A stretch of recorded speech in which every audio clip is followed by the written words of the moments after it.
दो राज्यों के बीच घमासान युद्ध के दौरान बहुत ही ज़्यादा खाना खराबी हुई।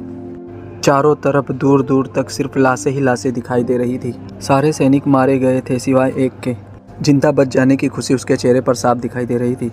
वह धीरे से उठा और चारों तरफ देखने लगा। चारों तरफ लाशें और सन्नाटा छाया हुआ था। केवल वही जिंदा था, और वह भी अपनी चालाकी से, क्योंकि वह डरपोक था और मरने का सिर्फ नाटक किया था, इसीलिए उसकी जान बच गई थी। उसके साथी भी मर चुके होते हैं। वो अपना झंडा लहराता है।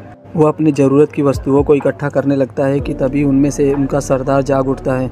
वह घायल था, मरा नहीं था। वह लड़खड़ाते कदमों से उठता है और आगे की तरफ बढ़ने लगता है।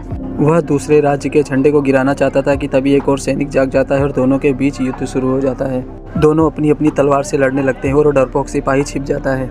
दोनों अपने अपने राज्य के सरदार थे और दोनों एक दूसरे को मारने में पूरी जान लगा देते हैं। तभी उनमें से एक सरदार बुरी तरह से घायल हो जाता है और घायल सरदार दूसरे सरदार को मौत के घाट उतार देता है। लेकिन बुरी तरह से घायल होने के कारण वह जल्द ही बेहोश हो जाता है, और उसे बेहोश हुआ देखकर वह डरपोक सिपाही जल्दी से उठता है और उसे बंदी बना लेता है। सरदार को बंदी बनाकर वह काफ़ी खुश हो जाता है और उसे अपने राज्य की तरफ ले जाता है। कोई उसे पहचाने ना, इसलिए वह झंडा भी निकाल